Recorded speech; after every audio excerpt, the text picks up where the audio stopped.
The mountains above Tapalpa were not supposed to wake up to war.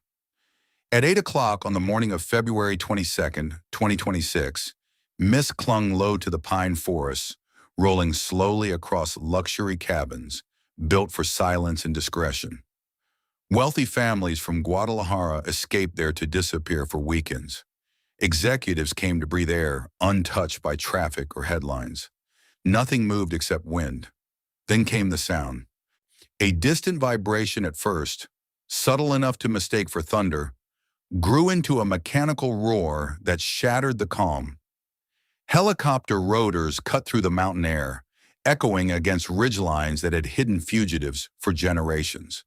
But the helicopters were not the first sign the hunt had begun. High above the clouds, invisible to anyone on the ground, a predator drone had already been watching for 48 uninterrupted hours. It never blinked.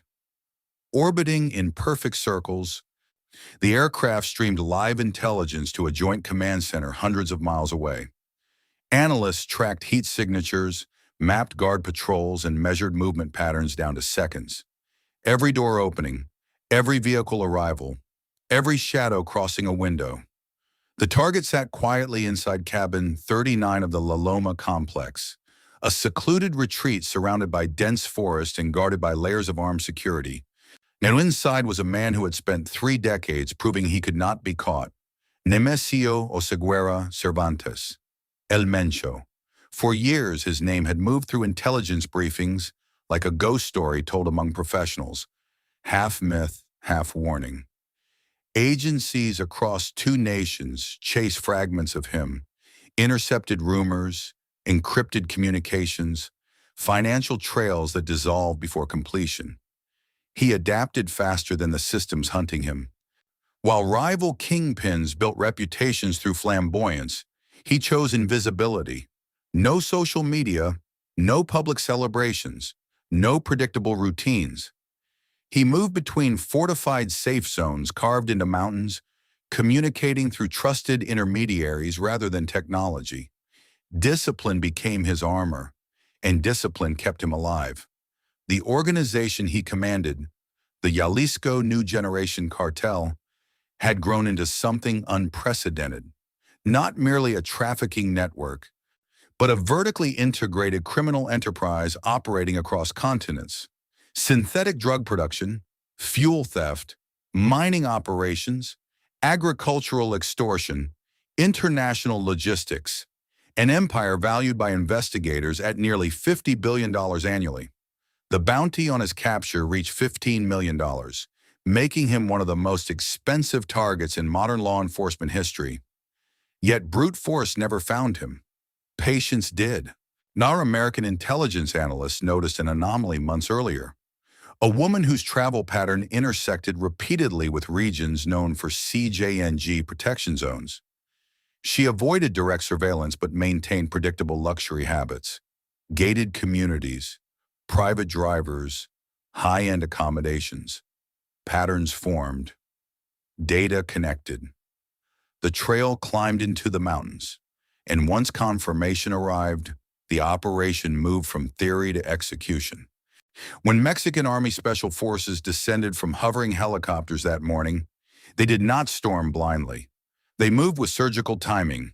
Boots touched earth. Ropes recoiled upward. Perimeters formed instantly. Thermal scopes scanned tree lines while breaching teams advanced toward the cabin's reinforced entrance. For 3 seconds, the forest held its breath. Then gunfire erupted. Oseguera's security detail responded with disciplined precision. These were not ordinary guards. Many were former soldiers trained in coordinated defense tactics. They fired from fortified positions, using overlapping angles designed to stall military advancement. Wood splintered under sustained fire. Glass exploded outward. Religious statues lining interior walls shattered as rounds tore through living spaces designed for luxury rather than survival. The firefight stretched far longer than planners expected. 5 hours. 5 relentless hours of exchanges echoing through the valley. Smoke rose between trees. Ammunition casings blanketed the ground. Radio chatter layered over rotor noise as reinforcements secured outer zones to prevent escape. Inside the chaos, one realization spread among commanders. The target was no longer inside. El Mencho had slipped into the forest during the opening moments, wounded but mobile. Search teams expanded outward immediately. Drones lowered altitude. Thermal imaging swept slopes and ravines. Every movement of wildlife triggered verification protocols. Hours later, a heat signature separated itself from the terrain. Human, stationary, weakening. They found him lying among pine needles, bleeding heavily, exhausted after decades spent outrunning capture. There was no dramatic speech, no final command, only the quiet end of resistance. He was loaded onto a medical helicopter and lifted toward Mexico City under heavy guard. The man who had ordered violence across nations was finally in custody, but history rarely grants clean conclusions.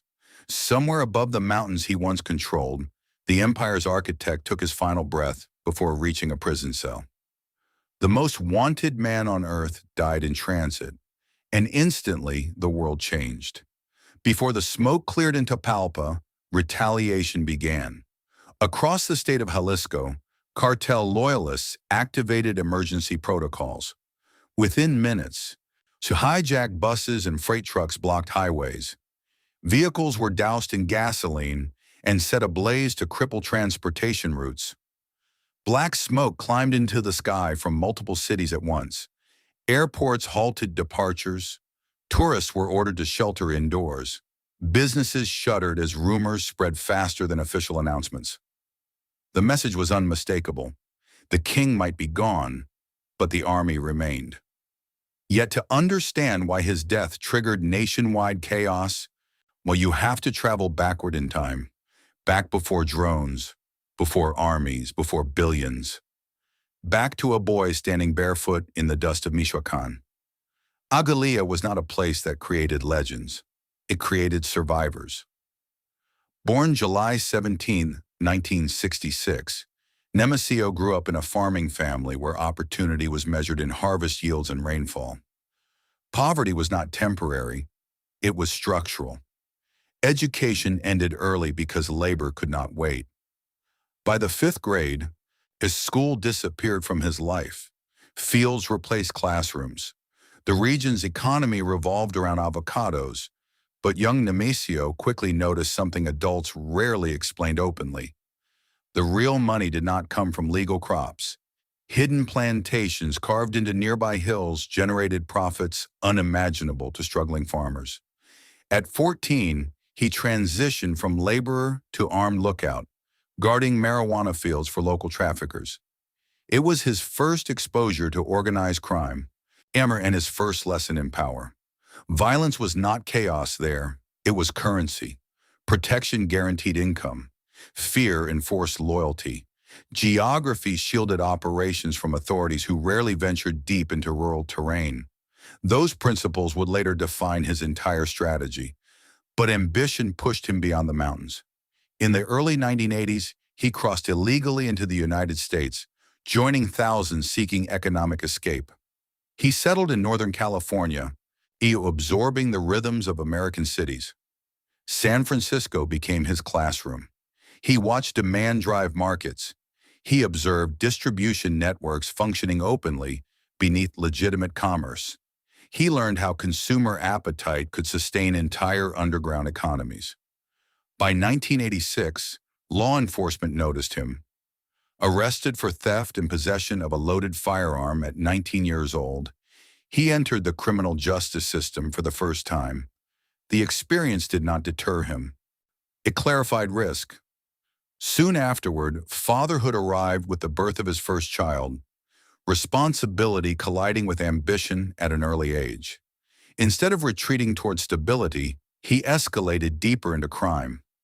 Working alongside relatives connected to established trafficking networks, he shifted from petty offenses to synthetic drug production, an industry already showing signs of enormous profitability. But federal attention followed. In 1992, during a heroin deal in Sacramento, his instincts warned him something was wrong. The buyers behaved too carefully. The money looked too perfect. Undercover agents. He recognized the trap moments before it closed. Conviction followed. Prison time in Texas became inevitable, and prison became transformation. Inside federal custody, Nemesio studied systems rather than inmates. He watched interrogation strategies unfold. He learned how investigations layered evidence. Well, he observed weaknesses in enforcement coordination between agencies. Most importantly, he learned patience. When he was deported to Mexico in 1995, he returned not as a defeated criminal, but as a strategist armed with knowledge few traffickers possessed. And instead of immediately joining organized crime again, he made a decision that stunned observers years later. He became a police officer. The badge did not make him loyal. It made him patient. When Nemesio Oseguera Cervantes joined a municipal police force after his deportation, it wasn't about redemption. It was reconnaissance. He stepped inside the very structure that had once caged him and began mapping it from within. He studied radio codes. He memorized response times. He learned which commanders answered to paperwork and which answered to cash. From inside the system, he observed its fractures. Mexico in the late 1990s and early 2000s was not governed by a single criminal hierarchy. It was an ecosystem of alliances and rivalries. Cartels functioned like competing corporations, sometimes partners, sometimes predators. Through family connections tied to the Valencia network, known publicly as Los Quines, he aligned with the Milenio Cartel, a regional trafficking organization operating under the broader umbrella of the powerful Sinaloa cartel. But federations are fragile. When high-ranking leaders began falling to arrests and assassinations, the alliances splintered. After the death of Ignacio Nacho Coronel in 2010, power vacuums opened like fault lines across western Mexico. Most men in that position would have sought protection under stronger banners. Oseguera did the opposite. He built his own. The organization that would become the Jalisco New Generation Cartel did not emerge quietly. It announced itself. In 2011, videos surfaced showing masked gunmen lined in military formation, armed with high-caliber rifles, pledging to cleanse regions of rival influence. The production quality was deliberate. The uniforms were coordinated. The messaging was calculated. It was branding. The new group framed itself as a stabilizing force against predatory rivals like Los Zetas, who had built reputations for indiscriminate brutality. By positioning themselves as disciplined and order-focused, CJNG gained footholds in territories exhausted by chaos. But messaging was only the surface.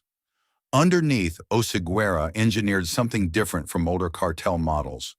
He built a hybrid structure, part trafficking syndicate, part paramilitary force. Recruitment targeted former soldiers and police officers. Training emphasized coordinated maneuvers rather than scattered intimidation. While communications operated through insulated cells to prevent infiltration. Loyalty was reinforced not just by fear, but by compensation. He paid well, and he paid on time. CJNG did not expand cautiously. They expanded loudly. Convoys of armored vehicles rolled through contested regions in western Mexico. These were not factory-built military transports. They were civilian trucks reinforced with thick steel plating, gun ports cut into sides, improvised tanks known locally as monsters. The optics mattered. Power displayed as power reinforced. Then came 2015. During a coordinated security operation in Jalisco, cartel gunmen launched a rocket-propelled grenade at a Mexican military helicopter. The aircraft spiraled downward, crashing in flames. The symbolism reverberated across borders. A cartel had shot down a state aircraft. That moment recalibrated global perception. CJNG was no longer a rising regional group. It was a direct challenger to federal authority, and Oseguera's name moved higher on international target lists. Violence captures headlines. Logistics build empires. Oseguera understood that traditional drug cultivation, marijuana and poppy fields, tied profits to geography and seasons. Weather could wipe out revenue. Eradication campaigns could cripple supply. Synthetic drugs changed everything. Methamphetamine and fentanyl production required chemical precursors rather than farmland, and those precursors could be imported at scale. Strategic control of Pacific ports became essential. The port of Manzanillo and the port of Lázaro Cárdenas emerged as critical arteries. Through influence over customs brokers, shipping documentation, and warehouse handlers, precursor chemicals flowed inland toward clandestine laboratories. From there, production scaled rapidly. Synthetic operations allowed output to expand without visible agricultural footprints. Laboratories could relocate quickly. Supply chains adapted faster than eradication efforts. Diversification followed. Fuel theft operations tapped into national pipelines. Extortion networks targeted agricultural producers, including the lucrative avocado industry in Michoacán. Mining ventures generated additional revenue streams. Real estate developments in urban centers laundered profits through legitimate facades.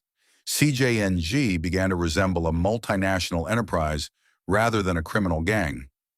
Money moved through layers of shell corporations, offshore accounts, and cash-intensive businesses. And at the center of it all sat a man who rarely appeared in public. Unlike flamboyant figures of previous cartel generations, Oseguera avoided celebrity. No gold-plated mansions featured in magazines. No extravagant parties leaked onto social media. Silence became mystique. Rumors of illness circulated periodically, suggesting kidney failure or deteriorating health. Each time reports surfaced claiming he had died, the organization responded subtly. A new video, a coordinated action, a reminder that leadership remained intact.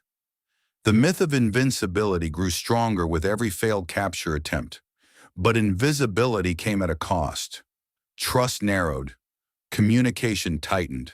A paranoia became operational doctrine. Safe houses rotated frequently. Movement relied on vetted inner circles. Technology use was minimized to reduce interception risk. Yet in the digital age, complete invisibility is nearly impossible. Financial patterns leave shadows. Human relationships create openings, and intelligence agencies learn to wait. As CJNG expanded into territories traditionally controlled by rival organizations, conflict intensified. States like Guanajuato and Michoacán became battlegrounds for influence. Highway ambushes, targeted assassinations, coordinated blockades. Each confrontation reinforced the organization's reputation for overwhelming retaliation. When security forces arrested mid-level commanders, CJNG often responded with synchronized disruptions. Burning vehicles, road closures, attacks on infrastructure designed to overwhelm local response capacity. And the strategy was simple. Demonstrate that enforcement carried immediate cost. But escalation also increased exposure. The larger the organization grew, the more complex coordination became. Communication chains lengthened. Financial flows multiplied. Vulnerabilities expanded. International pressure mounted as synthetic drugs flooded North American markets. Law enforcement agencies strengthened cross-border collaboration. Financial sanctions targeted associates and front companies. The hunt narrowed. And somewhere in that tightening web, a personal relationship became the threat investigators needed. By the time surveillance traced patterns into the mountains near Tapalpa, Oseguera had survived decades of pursuit. He had outlasted rivals. He had evaded raids. He had reshaped cartel warfare. But empires built on force eventually confront limits. And the operation that descended on Cabin 39 was not impulsive. It was cumulative. Years of intelligence layering. Months of monitoring. Weeks of confirmation. 48 hours of uninterrupted aerial surveillance. When the helicopters arrived, the conclusion had already begun. By the time helicopters cut across the ridgeline, The operation had already been decades in the making. Intelligence from U.S. and Mexican agencies had tracked one consistent lead: a high-profile associate traveling to a luxury residence in Tapalpa. Cabin 39. La Loma was meant to be invisible. Private roads, on reinforced walls, rotating patrols, a fortress softened by scenery. But the Predator drone had watched for 48 hours. Patterns emerged. Windows became targets. Heat signatures betrayed the interior's secrets.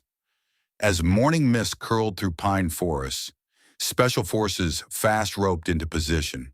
The first breach triggered a storm of gunfire. Oseguera's elite guards responded with discipline. Coordinated bursts, fallback points, it's a tactical advantage. But the military had overwhelming force. For 5 hours, Tapalpa became a war zone. Smoke filled the air.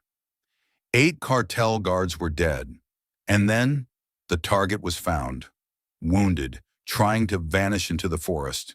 He had no escape. Oseguera was loaded into a helicopter under heavy guard. He had spent decades controlling every move, every shipment, every hit, and now he was powerless. Medical personnel tried to stabilize him, but blood loss was relentless. Somewhere above Jalisco, the most wanted man in North America took his last breath. The CJNG responded instantly. Code red. Blockades, hijacked trucks, burned buses across 20 states, airports paralyzed, highways engulfed in smoke. But without the central command, coordination faltered. The empire was still vast, but the myth of invincibility had shattered. The death of El Mencho created a power vacuum. Regional commanders maneuvered for dominance. External rivals assessed weakness. Internal loyalty shifted. The empire he built, $50 billion in revenue, global networks, paramilitary forces, remained intact. But governance required a new hand. The mountains of Tapalpa fell silent. Cabin 39 stood deserted, the forest reclaiming its floor. Yet the blueprint of his empire remained. Power built on fear can dominate territory. Power built on adaptation can endure decades. But even the most meticulous system is vulnerable to patience, precision, and relentless pursuit. February 22nd, 2026. The point where decades of evasion, violence, and strategy finally converged into a single, decisive moment. And the question lingered: who would rise to inherit the empire, and would the CJNG endure, fractured or united in the shadow of the $50 billion boss?